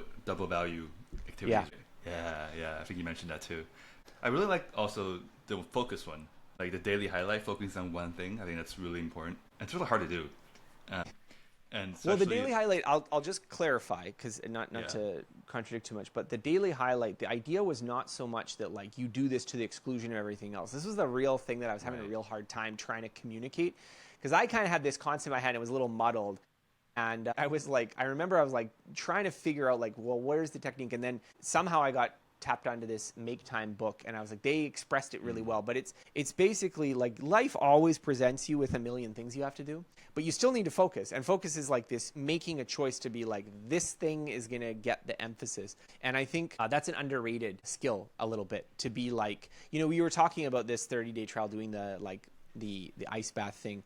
Like what you're doing implicitly there is you're saying, well, this thing that I'm doing, this waking up in the morning and doing this ice bath, is like the highlight. Like that's what I've got to focus on today. And I think the problem is that a lot of people don't necessarily make those priority decisions, or they don't make them explicitly. And so it just tends to be like, well, I've got these 15 things I'm going to do, and I'm just going to kind of like tackle them at random. And so that was sort of the element of focus that we worked on in this foundations project. But, certainly I've done a lot of stuff with like Cal Newport, and he's been a big inspiration. So his kind of idea of like deep work and stuff is also very important. It wasn't one of the things that I focused on in this project particularly, but not because it doesn't matter, but just because I've done it too much in the past.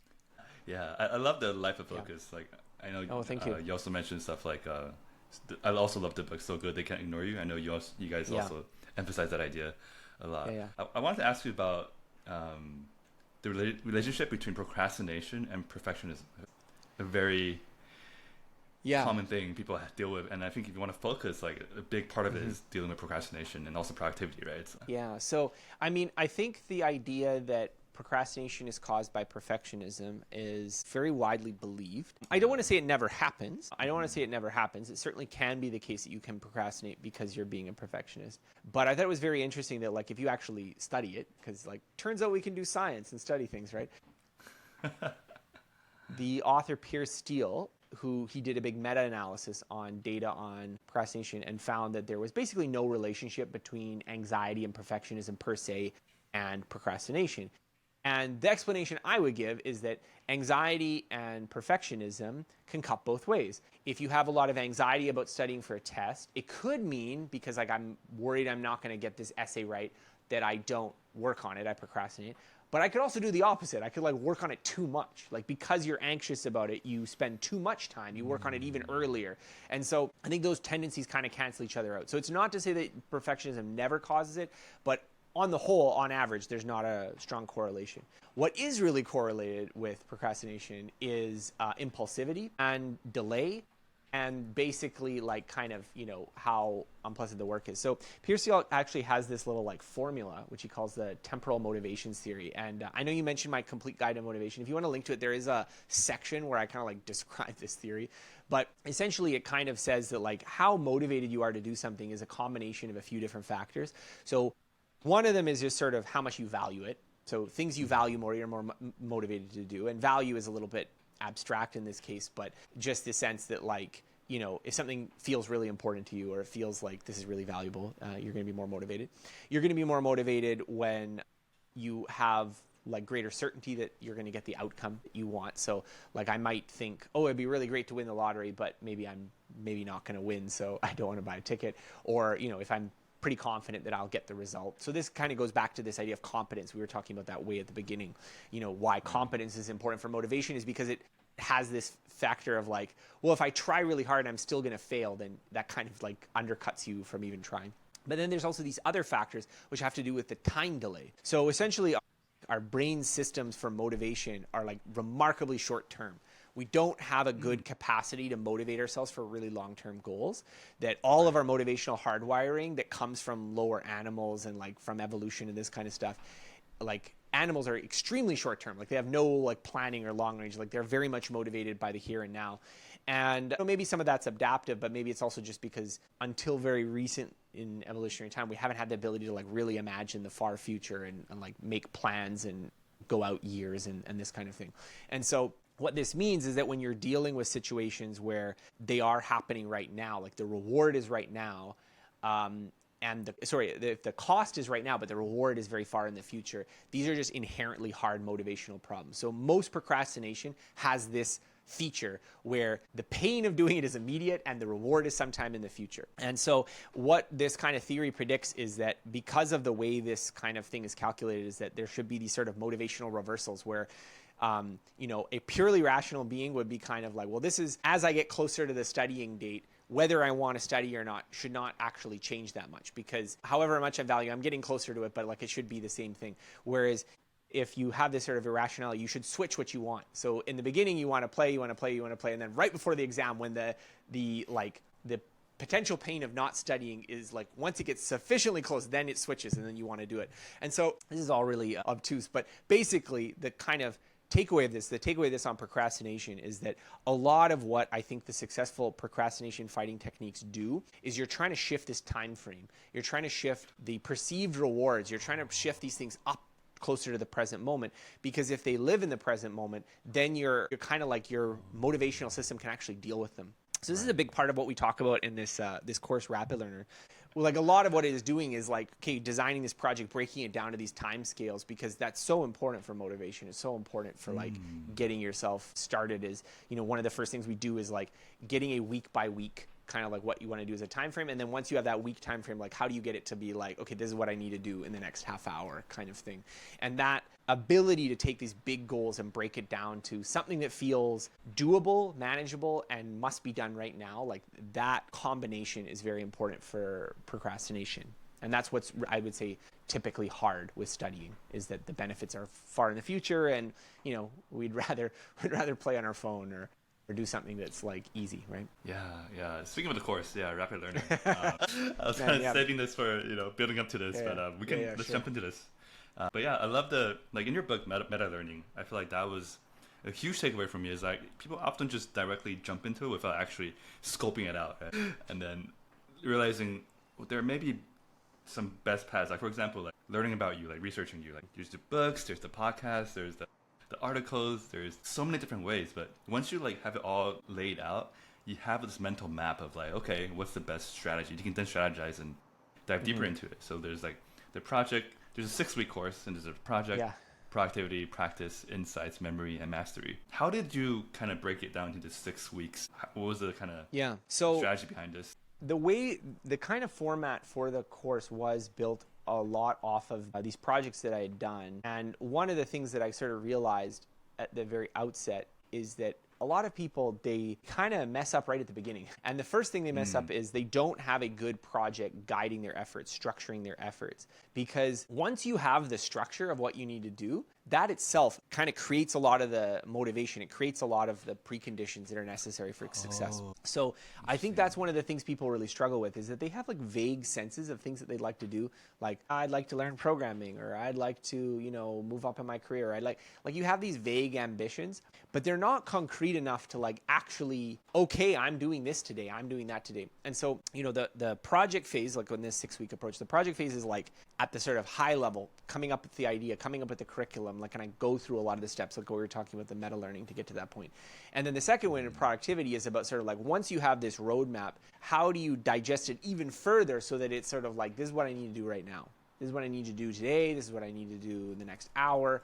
And this, making it bite-sized, is very important for going through learning, because I think when you, again, what we're talking about with motivation, procrastination, when you have these really big goals, then yes, they can feel really important, but because they're so far in the future that distance is bigger than the sort of value you attach to them. So like, even though, in theory, it'd be like great if you could learn another language and, get a better job or start a company or do this kind of stuff. These projects are so big that, for a lot of people, they don't necessarily have the tools to sort of break them down to a point where it's like, okay, I actually can take this step. This step actually matters. This is, usually they're just trying things and they just feel like they're flopping around at random, and it can be very difficult to sustain motivation. And then the next 4 weeks are kind of like talking about different pillars of like, well, what does it mean to learn effectively? So those 2 parts at the start are more or less true for any project, whether it's learning or not. But the 4 later parts are sort of dealing with specific issues of learning. So practice is a really big one. This is sort of the essence of learning, and it's one where I think there's a lot of research on it. There's a lot of like science about like how to do it effectively that I think people are just not aware of and don't have internalized. And, one of the real interesting things that I found out when I was doing the research for my books is that there's like this whole series of almost kind of like paradoxes in learning, like areas where like you give people tests and you like give them a choice of how they can study it, and they choose the wrong way to do it. And they think that they're learning better with this other one. So it's like these counterintuitive things where, for instance, like, if you give someone a text and you ask them to like read it multiple times, they'll think that they've really learned it well. But if you get them to read it once and then practice a technique called free recall, which is just basically like blank piece of paper, write down everything you can remember, they actually do better on that second condition than the first condition, even though they think they've learned it way better in the first condition. So this practice idea, and I mean, that's just one example. There's so many of these, but this practice idea is really important. I think that's like one of the first building blocks of like getting learning right. Is if you can really understand how to practice effectively, you sort of understand what those building blocks of learning should be. So if you're learning programming, if you're learning another language, you're learning this, you kind of understand, okay, at the like granular level, how does this project have to be set up so that I'm learning in an efficient way? Because a lot of the choices, as I said, that people make naively are not correct. That's not a good way of doing it. The second, the one that, so there would be week 4 in the course, which would be like the second one that's about learning, is about insight. That's about what we were talking about before, about this idea of like making mental models, learning through making connections, insights, deeper understandings, very important. The next one, memory, is about like how memory works, ideas about mnemonics, things the way you can like link ideas together. So there's lots of really good techniques there. I don't usually start with this. I think the practice component is more important. So I know some learning courses, they like, the entire course is just that, like what we do in week 5.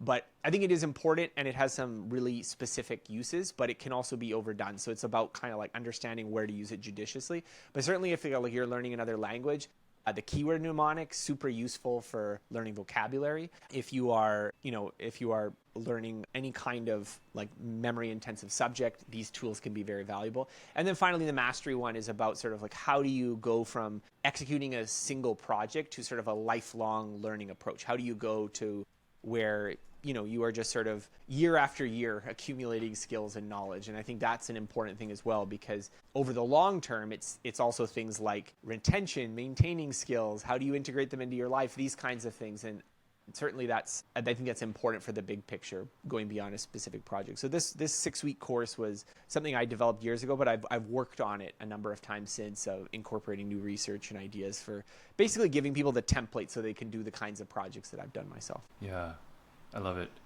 We talked about earlier about procrastination. And I think 6 weeks is like a time that's like long enough, but also not too long, but not too short at the same time. Right? It's like this perfect sweet spot. And I think there's so many tools and frameworks, mental models, and we talk about kind of coming to the root of it. It's like, it's hard to sustain motivation. But when you have that kind of project-based planning all laid out, I think I have 2 questions here. One is like, at least in my experience, my estimates are always wrong by like far off. Number 1 question is like, how do you kind of counter that and like adjust dynamically? And number 2 is, in order to sustain this motivation for 6 weeks, how do we design discipline into this? You were talking about the issue of how do you predict how long learning is going to take. And I would say that this is like one of the hardest things to do. I would say this is hard to do for every project. There's even in the sort of behavioral psychology literature, there's something called the planning fallacy, which is that people are all really optimistic about plans. So the classic example there is the Sydney Opera House, where I think it was like, they thought, I don't know the numbers offhand. Maybe you can like pop them up from the YouTube video. But like the Sydney Opera House, I think it was supposed to be like $20 million in 2 years, and it was like $200 million in like 20 years. Is like the classic example of this failure. But basically, it's the idea that when you are planning things, you're often using this internal view where you are like, okay, this is how long each component's going to take, but you don't see all the things that are going to come up that you can't expect. And ultimately, it's the things you can't expect. It's the getting sick. It's this isn't available. This you're waiting for. Having done a number of projects where like I've actually finished on time, I think there is a few ways that you can go about it. So one of the things that we talk about is basically you want to build into your schedule with some amount of padding. So let's say you have a project that's like, okay, this is going to take me 3 months to do. Then you actually kind of design it so that you're sort of mostly done by 2 months. And then just inevitably it takes you 3 months because there's delays and there's this. So like that's how I did the MIT challenge. Like there were 33 courses, and when I started, I was doing them 1 a week. So if you think about it, there's 52 weeks in a year. I'm doing 33. So I did it because I know that I'm going to hit snags and slow down. So that if I can finish I did the first 10 classes, I think, in about 1 week each, which was intense.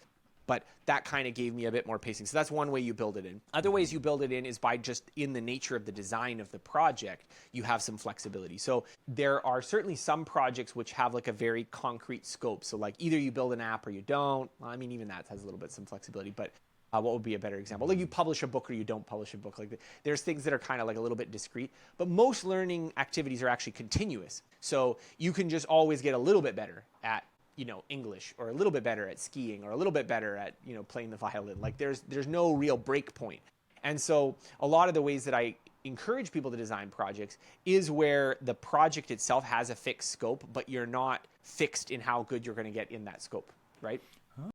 Okay. So when I did the foundations project we were talking about before, there was 1 month for each of them. That doesn't mean that I could finish every single book on that topic in that month. It meant that month kind of constrained, okay, I have to fit all my learning into this block. But there's going to be a bit of flexibility because I could maybe read some more books or less books, or maybe something else happens in my life. I'm reading a bit fewer, this kind of thing.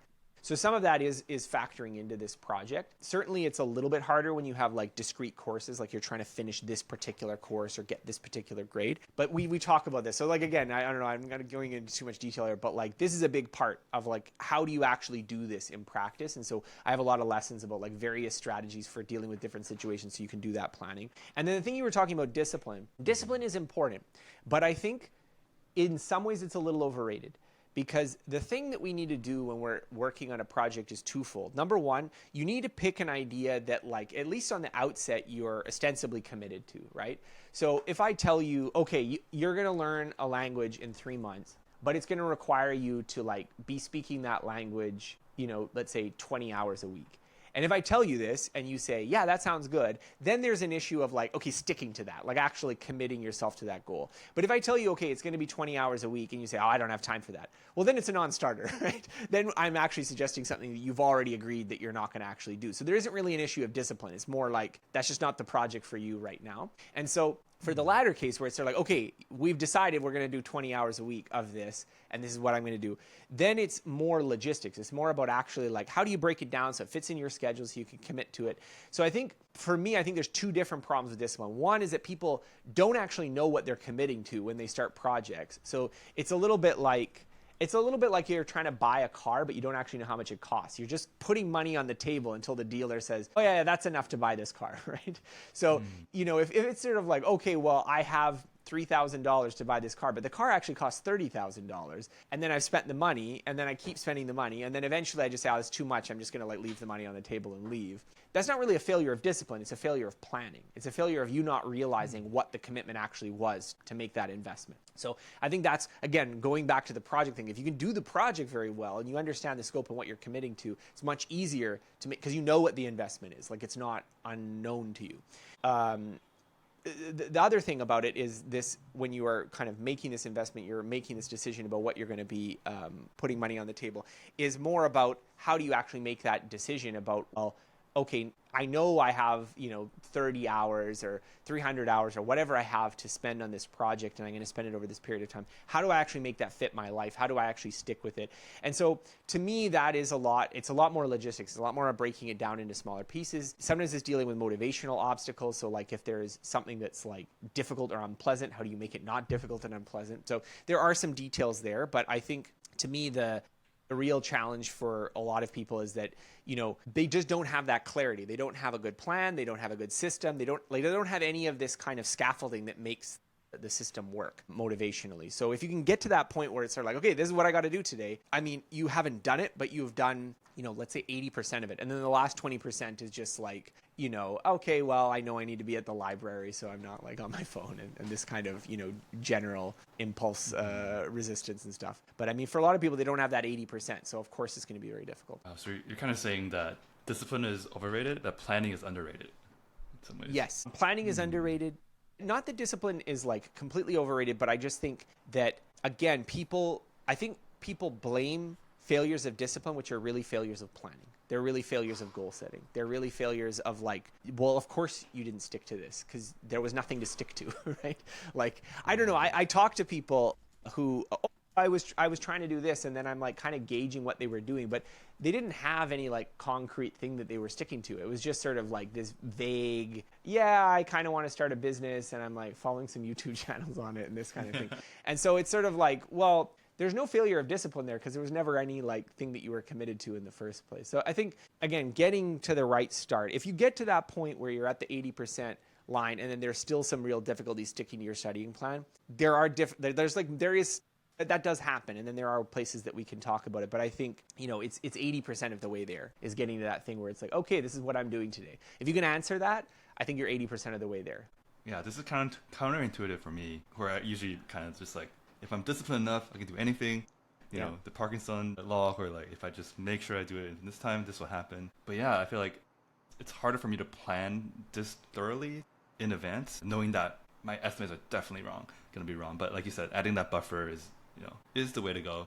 And I guess like as you learn things too, like you kind of, you sometimes you pivot. You're like, oh wait, actually this is probably not the best path. And then you have to change your plans and like, right.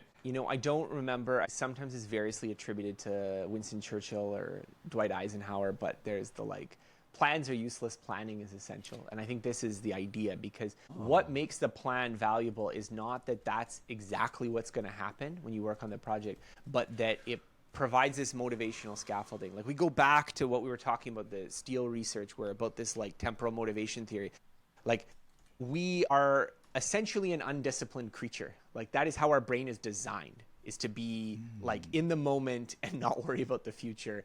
And we need this scaffolding to get us to do things. And I would say that a lot of our society is about creating that scaffolding for, like, that's what school is, right? This is going to be a building that all you go to with your friends every single day, and everyone's going to do the same thing. Like, schools are not designed for learning. Schools are designed for motivation. They're designed to make up for the fact that we are, like, intrinsically have difficulty doing some of these things. And so we're creating these motivating environments. And so that is one of the problems when you're kind of like conjure up some thing that you want to learn and get better at on your own out of the air, and often you have to do that, right? Like often you're in a situation where it's like, okay, you're not going to have, this personal coach who's going to like tutor you every second of the day and like, you know, be like, focus on the problem. Like, you're going to have to take some responsibility for yourself. And so because you're going to have to do that, I think it's very important to have this scaffolding, to have this kind of like, how do you create the psychological environment where doing the work is just like, again, I don't want to make it sound like, you know, doing math problems is going to be the most fun that you've ever had in your life, but where it's just like, okay, I just show up and I do it. It's not this thing that like feels like this tug of war of the soul to try to get it done. And I think a lot of that is about creating the preconditions, like creating the stuff that goes prior to you sitting down and studying. Like the way you're thinking about the project, how you've planned the project, your confidence that you can get the project done, the breakdown of the project, why you're working on this thing right now. Like all of these things come together to like, okay, I just sit down and I do the work. Yeah. Like I'm imagining someone who's looking at the 6-week program and they're thinking like, God damn, this is going to be painful. Like, this is going to be a painful 6 weeks for me to go through and learn this thing, right? You're killing me now, Jacky. Come on. It's going to be be so much fun. Come on. We were just talking about how much fun they're going to have. Exactly, yeah. But I can imagine someone being like, man, this is something I really got to learn, but I'm just dreading it, right? I'm just, not for me, but I'm like, you know, I'm imagining for someone else. And I think the planning part plays a big part, because when you break down a hard task into smaller milestones, it makes it sound easier, right? And it's easier to keep yourself accountable, like you're saying. So the question I want to ask is like, for someone who's looking at this and feeling like, woof, it's going to be intimidating, or they're intimidated by this tall task, what is the advice you have, and what are some tips you have for that? Well, no, I mean, I don't know. I don't want to push my course too much on these people here, but I kind of totally feel the opposite. The thing that's intimidating is like not knowing what you're doing when you're going up to these things, right? Like that's what's intimidating. What's intimidating is being like, well, I want to get good at this and I have no idea how to do it, right? So this 6-week course that we're offering, like it is something you're going to learn. I've designed it to work alongside a project that you're doing. It's not too onerous. Like you just have to watch some videos. And we're not talking about like, this is not solving differential equations here. Like you can follow it. And the idea is that it's going to be a repeatable process. So you can kind of understand this framework for how you can think about things. So this is something you can return back to as you go to a new project, because each project has its own difficulties, right? If you're learning English and you've already studied in school and you want to get better at it, there's going to be like elements of the method that I'm teaching that are relevant to you, and then other ones that you're just going to ignore. Like maybe you don't need to do the Feynman technique or this kind of stuff because it's not relevant for what you're learning right now. And so there is a kind of sense that it is a repeatable procedure that you can go through. But I think that, like, you know, we're going back to the beginning of our conversation where I was saying, like, I think from the outside, it has this sort of like, this is going to be, you know, like, you know, but it's not actually, you know. I think when you set things up properly, that they're more entertaining, they're more fun, like making those choices so that they're more meaningful for you. Like, I don't know, I'm giving my personal experience here, but like all of the projects I've done, even when they've been strenuous in some ways, that like they do involve a time investment that I have to make and I have to prioritize over other things. If they're well designed, that time spent is not like unrewarding. It's not like, oh, this is just brutal doing this. It's always entertaining, meaningful, you know, if not fun in the kind of like Duolingo, like, you know, I'm literally playing a video game sense. It's significant in the sense of like, you know, like when you're having a conversation with someone and you're finally speaking language to them, or you've created a web app and you're like, oh my God, it does the thing that I wanted it to do. You know, like these are important moments. And I think those are the things that pull you forward in any important project. So I think, again, at the risk of being Pollyannish and relentlessly positive here, I feel like the way to think about this is that it's about how do you turn some of these big ambitions where it feels like what you're talking about. It feels like there's this just wall between you and doing this thing. And how do you break down that wall so that it is a staircase and it's just something that you can manageably climb? And yeah, there is going to be maybe a little bit more effort than literally doing nothing, but it feels like, okay, I'm making progress, I'm reaching my goals. And I think that's really satisfying. And I think ultimately, you know, we were talking about this idea of happiness and meaning in life and this kind of thing. Like, that's what you want. You know, you don't want to just sit there and like endlessly watch like YouTube videos and then feel bad that you're like, you know, not studying or like you're not making progress in your career or your hobbies or that business that you want to do. Like, you want to feel like you're out there reaching your potential. But you want to feel like there's an approach that you can follow, that you can stick to. So I don't want to say that this is like some panacea that's going to solve everyone's problems, but I mean, I really have tried to incorporate the best learning advice as well as a lot of this motivational advice into this framework. So that sort of was the goal, at least for designing it, so that people don't have to feel like it's just this grind up this like impossible hill. Yeah. I meant it being intimidating, not the course itself, but the actual the learning part, what they're actually, the project itself. Yeah. I'm sure the course is really pleasant. But I mean, no, you get to listen to me the whole time, right? Isn't that great? No, but the course, the project that you're pursuing, though, I feel like it is about finding that sweet spot, right? Because I think if you are approaching a project where you're like, there's no way I'm going to be able to do this, it's not exciting to you, like then it's the wrong project for you in that moment, right? And often you can build into these things. Like you can often start with something and then you're like, actually, I can do better than I thought, and you can level up your ambition, right? Like you can always scope these things down, but it's about pursuing something where it's like, okay, I'm going to have to focus. Like it can't be just so trivial that it's like, I'm not even interested in doing this, but it's always scoped to a level where, okay, this is something that's achievable for me. This is something that I can go forward with. And I think that's the essence of good projects, is like shorter, achievable, well-designed, and then you just go from there and you just keep stacking them. And I think that process just iterates, and you can go often really surprising places just by putting one foot after the other. Yeah, I have two questions here. One is the way to break down into smaller milestones and daily goals, weekly goals, because I feel like that's not hard to do, but it's hard to do right. Yeah. Like it will be like, oh, I'm doing this book, so I'll do like one chapter a day or one chapter a week, and then. But oftentimes when you're learning something, that's not the holistic learning, right? It's just way more than like, oh, are you applying it in certain ways? So the first question is, how do you break down tasks in a way that's most effective and less intimidating, encouraging? Do you do you ramp it up slowly? In the beginning, you do like 5 vocabs a day, and then you slowly start ramp up as you have more kind of this capital built up, right? The building blocks, you said. And the second question is, as you're going on these small steps, we talk about the accountability. Like announcing it to the world is a great way to hold yourself accountable. Maybe not everyone's going to feel extroverted enough to do that, but what are some other ways to kind of hold yourself accountable, whether it's internal, external, or socially? Yeah, so I mean, okay, on the first question about how do you break things down, I mean, again, not at the risk of like just repeating myself here, but like I think that is the question for how do you learn things, like how do you break it down? And there's different ways you can break it down, and I think it depends a little bit on what you're doing. So just to avoid complete vagueness here, like if you're taking a course, so let's say you have a course where there's a curriculum and it has like, this is the assigned readings and these are the lectures and this is the problem sets. It's broken down in a certain way, and you're going to maybe approach it the way that you would in school, where you're like, okay, I'm going to do unit 1 this week, and then I'm going to do unit 2 next week, and I'm going to do those. Okay, I've got these readings I need to do, and I got these problem sets I need to do, and this much time per problem and this kind of stuff.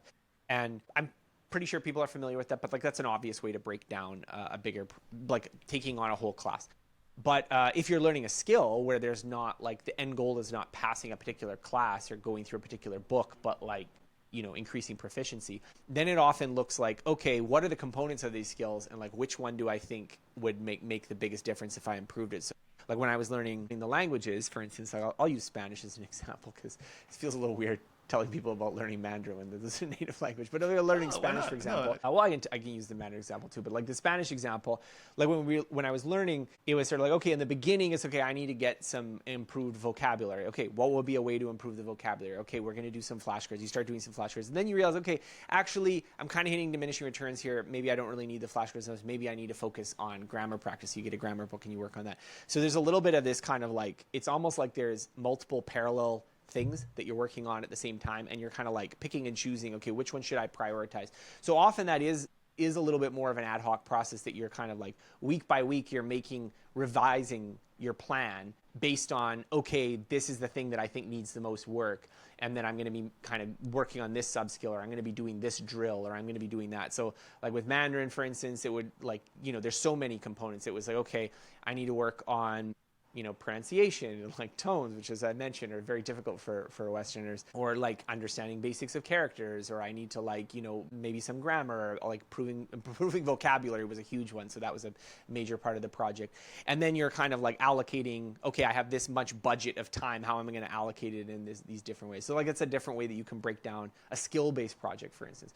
And so I think having these kind of mental models of like, here's how I take this nebulous idea of like, I want to be better at this language, and break it down into these very concrete activities. So it's like, okay, I'm going to spend an hour a day doing flashcards where I'm going to like try to learn 20 new words a day and like maintain my reviews. Like that's something that I think is doable for a lot of people. And then like, okay, where am I going to do it? I'm going to like sit down in the library. I'm going to do this like during like random intervals during my work when I'm like on my phone or something. So these are different ways that you can go about it. Your second question was about accountability. So for accountability, I mean, I mentioned, like, I definitely think that there is, like, doing a public project is underrated. And so if you are trying to accomplish something long and ambitious, I definitely recommend it. But if you are doing something that is, you know, shorter term and you want to have accountability, there's lots of different places that you can get it. So I think definitely anytime you can, like, find some sort of, like, performance benchmark. So for instance, you know, if you were sort of like, okay, I'm going to do my IELTS exam in like 3 months. There you go. Now I've got this thing coming up, or like, oh, I'm going to give like a speech at Toastmasters. I got to get better at my public speaking skills, or, you know, I'm going to, like, you know, launch this app or something like that. And so I've got to work on the program. So there's lots of different ways you can get accountability. I think accountability is one of these things where it's a fine line, because you're trying to find something that creates enough fire under you that you take the project seriously, but not so much that if it feels impossible or feels like it's stressing you out, you're picking wrong. So I would say, generally speaking, my kind of sweet spot is more pressure being put on the effort component than on the outcome component. So to just use as a contrast, that was the difference between the MIT challenge and the Year Without English. Is the MIT challenge was an outcome component. I'm trying to pass these final exams. It's very discrete whether I've done it or not. Whereas the Year Without English, like, I do feel good about how we spoke those languages, but you'll notice there was no criteria that I be good at any of them, right? Like, that was not built into the project. It was an effort goal that I'm going to, like, to the greatest extent possible, not speak English, right? So you can see that latter one tends to be how I actually formulate projects. Like, the MIT one was a little bit of an exception. Like, the portrait drawing one is, like, I have 30 days, I'm going to spend 5 hours a day, and I'm going to see how much better I get at drawing portraits. There was no, like, I need to, like, win a national portrait award or something like this. And so I like setting up projects in that latter way, because especially if the thing that's forcing effort is meaningful, like, it could be a certain amount of time investment. That's, like, an easy way to do it. Another way could, like, another way, like, when the recent foundations project I was doing, like, the keystone habits were very important. So, like, one of the keystone habits was daily exercise. So because I'm doing this project, I'm doing it publicly, it was very much to me like, well, when I was doing that fitness month, the, like, exercising for 30 minutes every day, whether I felt like it or not, was, like, a very important part of that project. So it was, like, habitual. So that was the kind of input. So even if I, like, didn't improve my VO2 max or my bench press or something, I was doing that kind of input. And so I think that's an important factor to put in. Now, that, like, really looks different in a lot of different projects, but I think you can kind of see how, like, you know, again, it goes back to my thing I was saying, like, the structure is so important. You create the right structure, the motivation follows. Yeah, I think that feel like it or not is a really key component of building habits. There's definitely days where I just don't feel like doing what I told myself I would do or committed to do, but you just do it anyway. But I do feel like maybe as the longer days, I mean, you've done that for a year now, I guess. Mm-hmm. Yeah, it's been a year of that, keeping that habit up. It does you do feel like it more and more, right? And you don't feel like it less and less. Does that make sense? Yeah.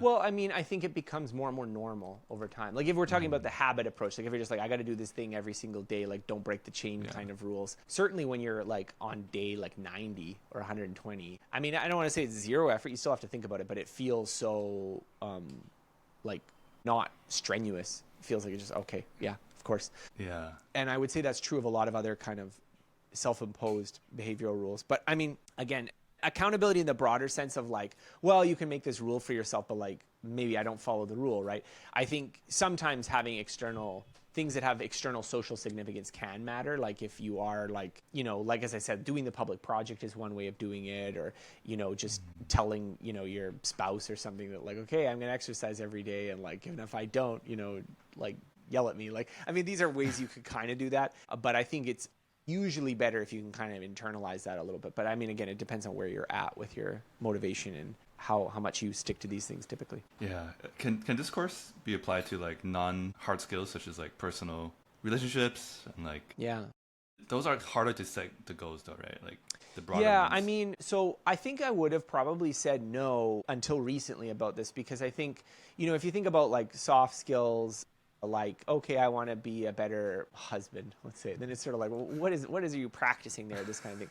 But as I've gotten more into it, I kind of realized that even improving a lot of these things actually looks a lot like the same. So, like, if you want to get better at relationships, for instance, what are you going to do? Well, you're going to buy a bunch of books and read about, like, what are the kind of, like, principles you should be applying, right? Like, what is the actual subject matter?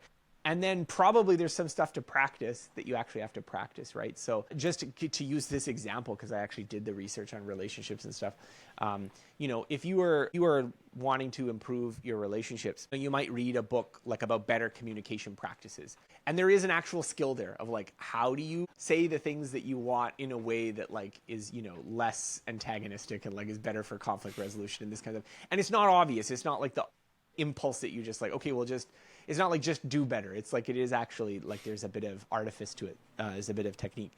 And similarly, like, if you want to be a better negotiator, you read a book like Getting to Yes, and it has like this whole framework for like, this is how you should do negotiations. That again, is not obvious. So you're not just going to like intuitively apply. And so I think like, so my kind of revised answer is that yes, it would apply almost exactly the same way as it applies to learning like programming. It's just maybe some of the difficulty with nebulous skills, soft skills, is that because it's not necessarily like out there in the world as like, I want to learn Python programming is kind of like you just go out there and find a Python programming course. Whereas if you want to like be better in relationships, you kind of have an even prior task of like, what are the actual skills that I need to acquire there? And that prior meta learning step has to take place. But the process of solving that problem is exactly the same as everything else. Like, okay, I just got to like buy a bunch of books on relationships and like sort of figure out which methodologies look promising and which things I want. So it's kind of like there's like an extra step, but otherwise the learning project looks exactly the same. Okay. I know we're running up on time now.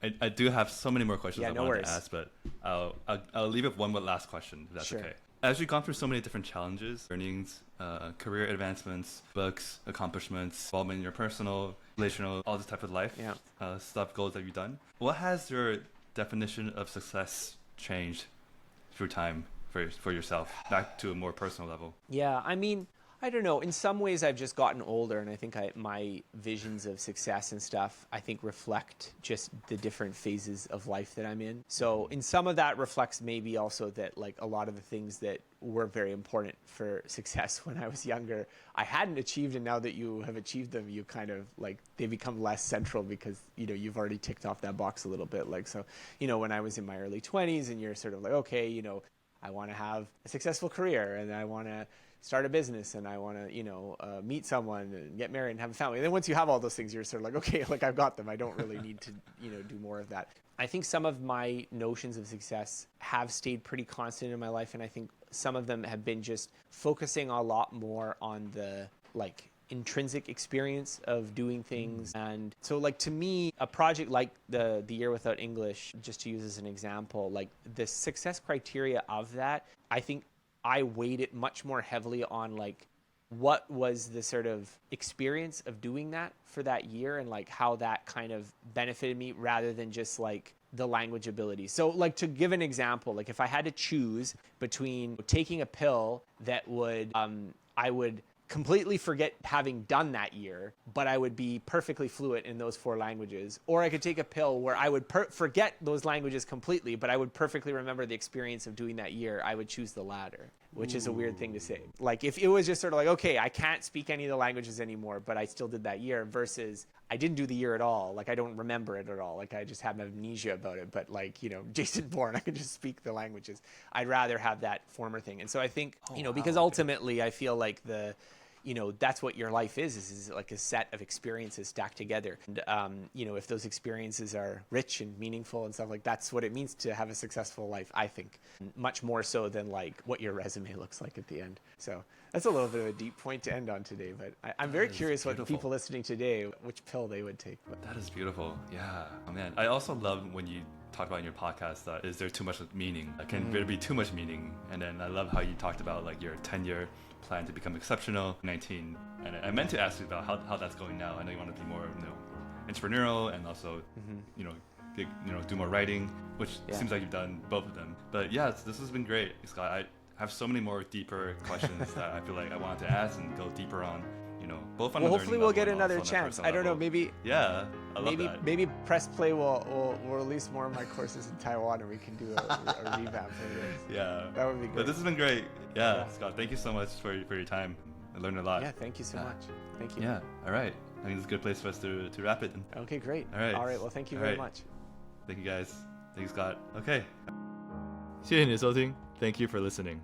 帮我个忙，帮我把这集 podcast 也分享给一位你觉得也会喜欢这集 podcast 的朋友。我认为 feedback is a gift， 回馈是最美好的礼物。